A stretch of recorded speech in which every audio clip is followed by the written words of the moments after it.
I'm 28 years old, working really hard as a marketing executive, and dealing with a chronic illness that makes every day tough. But the hardest part of my life isn't that, it's my family. I have a younger sister, Clara, who's 25, and she's the favorite. My parents, John and Linda, absolutely adore her. As for me, I'm lucky if they even notice I'm there. Just last week, I finally got the promotion I've been working so hard for. I was excited, so I called home to share the news.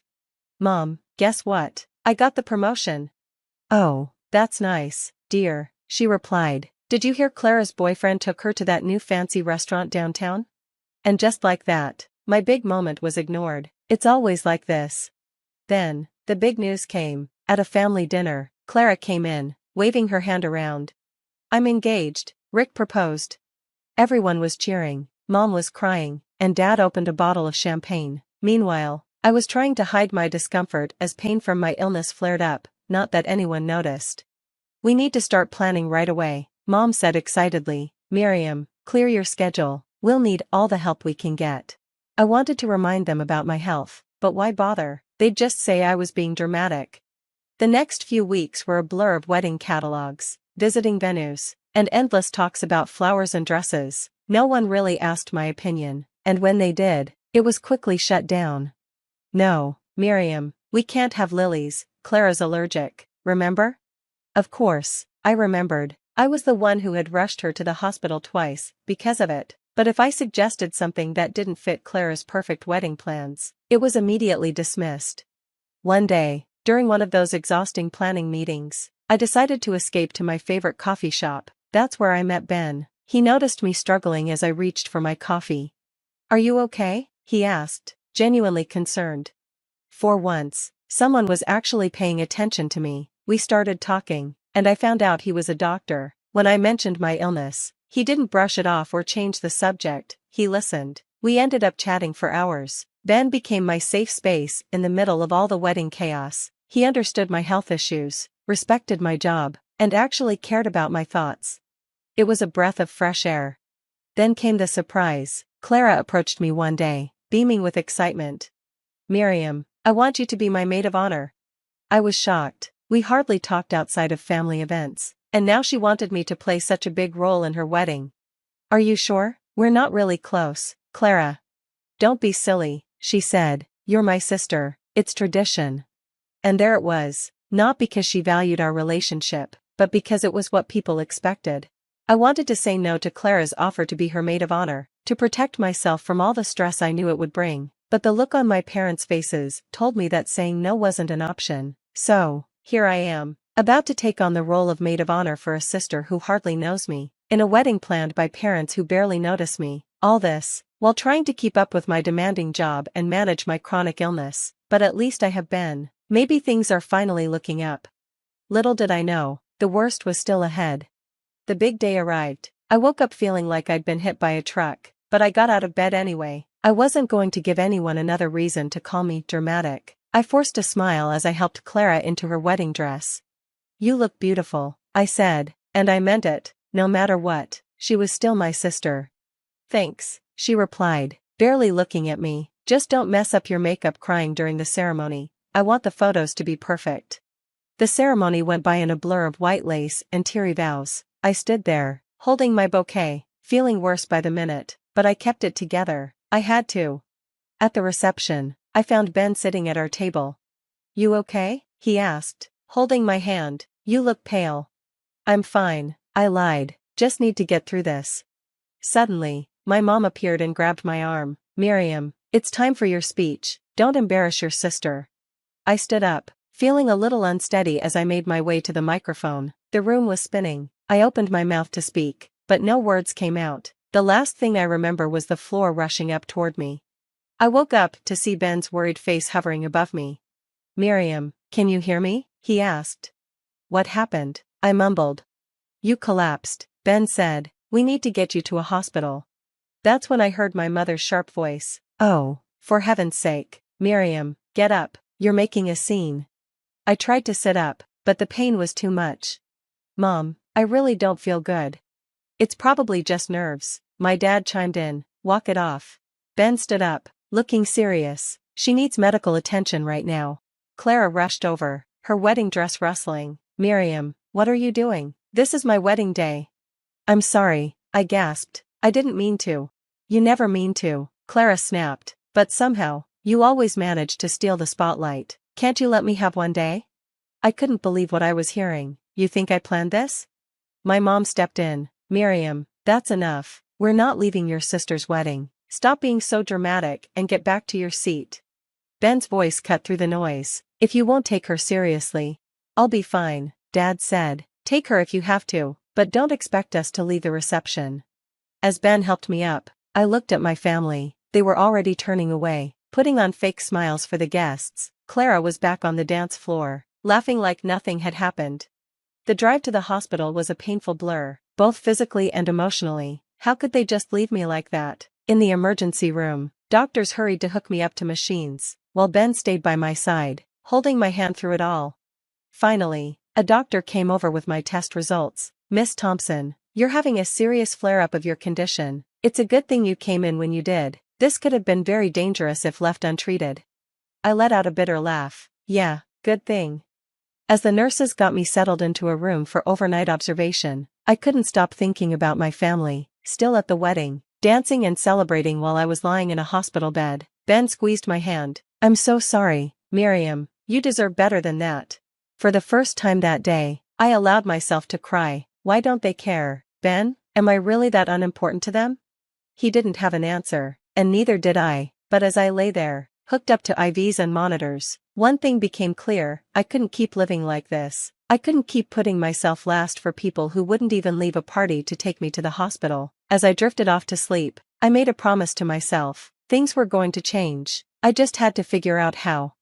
A week in the hospital felt like forever. The only good thing was Ben, who visited every day, bringing me books and keeping me company. Not once did my family show up or even call. When I finally got discharged, I went home, completely drained, both physically and emotionally. When I opened the door, Mom, Dad, and Clara were sitting in the living room, acting like it was just another day. Oh, you're back, Mom said, barely looking up from her magazine. There's laundry that needs doing. I couldn't believe what I was hearing. Are you serious right now? I just got out of the hospital. Dad cleared his throat. About that, Miriam, we think you owe your sister an apology for ruining her wedding. Clara nodded, her face full of fake hurt. Do you know how embarrassing that was? Everyone was talking about it.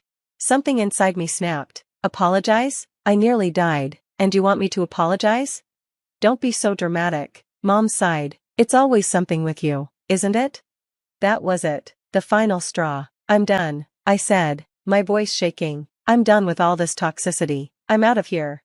I stormed to my room, threw some clothes into a bag, and walked out. They didn't even try to stop me. Ben was waiting outside in his car. One look at my face, and he knew.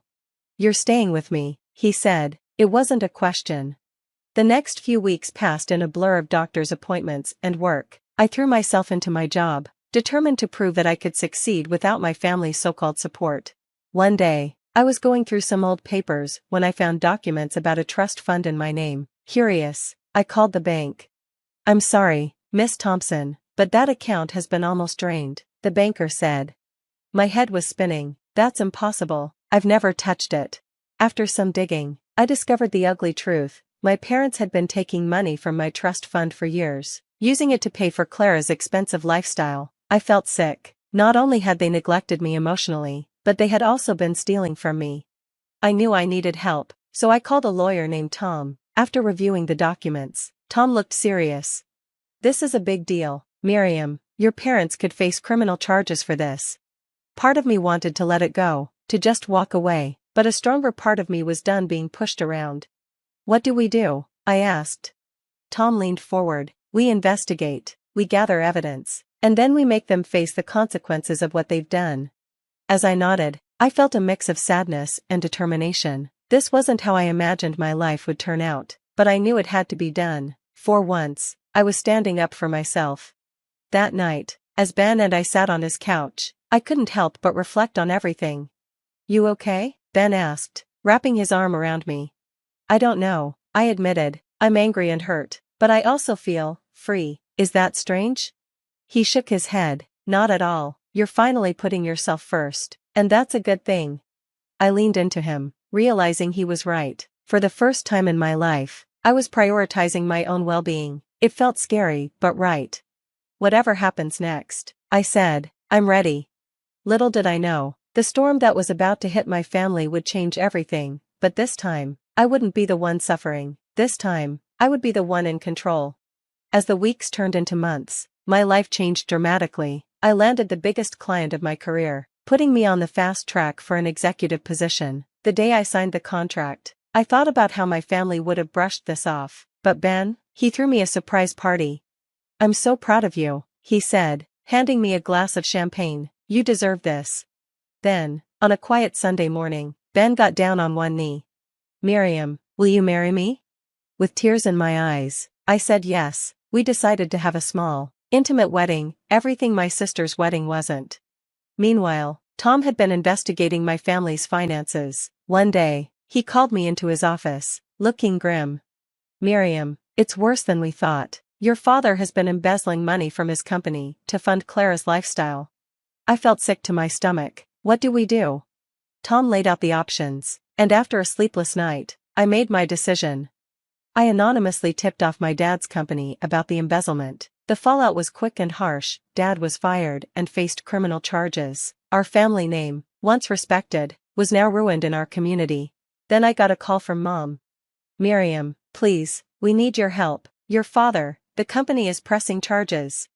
I took a deep breath. I'm sorry, Mom, I can't help you. But we're family, she cried. Family doesn't treat each other the way you treated me, I replied, and hung up. Next was Clara. Her perfect life had fallen apart. Rick had left her, and without Dad's stolen money, she couldn't keep up her fancy lifestyle. Miriam, I'm so sorry, she sobbed over the phone. I didn't know about the money. Please, can we start over? Part of me wanted to forgive her, to be the bigger person, but then I remembered all the years of neglect, of always being second. I'm sorry, Clara, I can't do this anymore. I wish you the best, but I need to focus on my own life now. When I hung up, I felt lighter, like a burden had been lifted. For the first time, I had chosen myself. The day of my wedding finally arrived. It was nothing like Clara's big, over-the-top event, just me, Ben, and our closest friends in a beautiful garden. As I walked down the aisle, all I saw in Ben's eyes was love, no judgment, no comparison, just pure acceptance. I do, I said, my voice strong and sure. At the reception, I looked around at the small gathering. These were people who truly cared about me, who had stood by me through everything. My colleague Sarah raised a toast. To Miriam and Ben, two of the kindest, strongest people I know, may your life together be filled with love and respect. As Ben and I swayed during our first dance, I thought about the journey that had brought me here. What are you thinking about? Ben asked softly. I'm thinking about how far I've come, I replied, and how excited I am for our future. He smiled and pulled me closer. Me too. I love you, Miriam. I love you too, I said, and I meant it, not just the words, but the promise of a life where I was valued, respected, and loved unconditionally. As the night came to an end, I felt a deep sense of peace. My family's actions had consequences, but I no longer felt responsible for fixing their mistakes. I had my own life to live, my own family to build, with Ben by my side. Looking at my new husband, I smiled. The road ahead might not be perfect, but I knew one thing for sure, I would face it on my own terms, surrounded by people who truly loved me, and that, I realized, was the sweetest justice of all.